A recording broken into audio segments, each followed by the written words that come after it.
Aujourd'hui, le monument Québec, printemps 1918, érigé au coin des rues Bagotte, Saint-Joseph et Saint-Valier, sur les lieux de la tuerie, rappelle le caractère dramatique des événements survenus il y a un peu plus de 100 ans.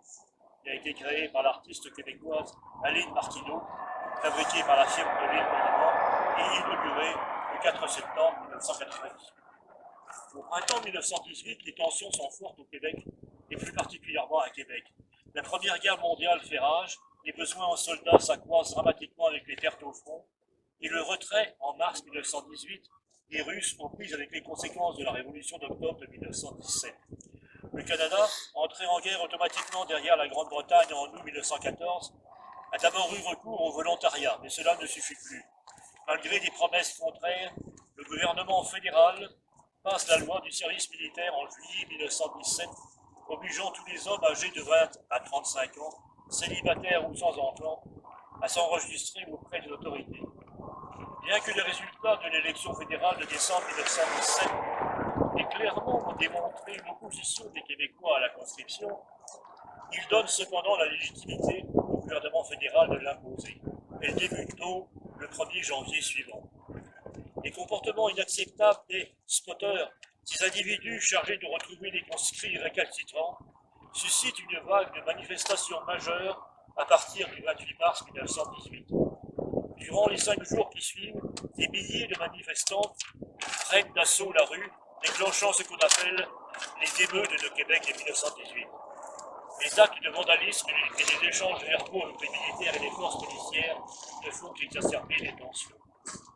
Les efforts d'apaisement de l'autorité locale et de certains leaders canadiens français se butent à la volonté d'Ottawa. Le gouvernement fédéral craint que les émeutes dégénèrent en insurrection générale et il s'obstine à utiliser la force pour briser le mouvement. Sous le commandement du major général François Louis-Lessard, le plus haut gradé francophone des forces fédérales, la cavalerie et l'infanterie en provenance de l'Ontario et du Manitoba quadrillent les rues de la Basse-Ville le soir du lundi 1er avril 1918. Un peloton se tient à l'embranchement des rues Saint-Joseph, Bagotte et Saint-Valier. Après une brève sommation en anglais, les soldats tirent sur la foule avec une mitrailleuse. Atteints par des balles explosives, Édouard Tremblay, Georges Demeule, Honoré Bergeron et Alexandre Russière succombent.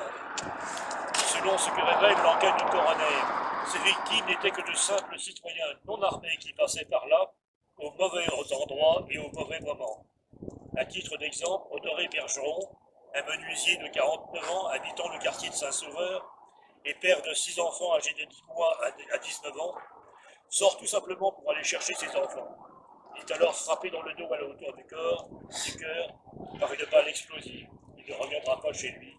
Des dizaines de personnes sont également blessées.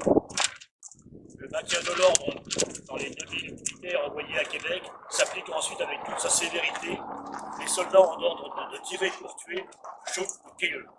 Les arrestations ont lieu. Le 4 avril, le gouvernement Borden applique la loi martiale à Québec et suspend l'habeas corpus. Une présence militaire massive se fait ensuite sentir pendant de longs mois. À ce jour, il semble que le gouvernement canadien s'est toujours refusé à indemniser les familles des victimes et de s'excuser pour ces tragédies. Je me souviens, disons-nous. Oui, nous nous souvenons et nous nous souviendrons. Je vous propose une minute de silence à la mémoire de ces 4 victimes et après, nous déposons une gerbe devant la statue, devant le monument.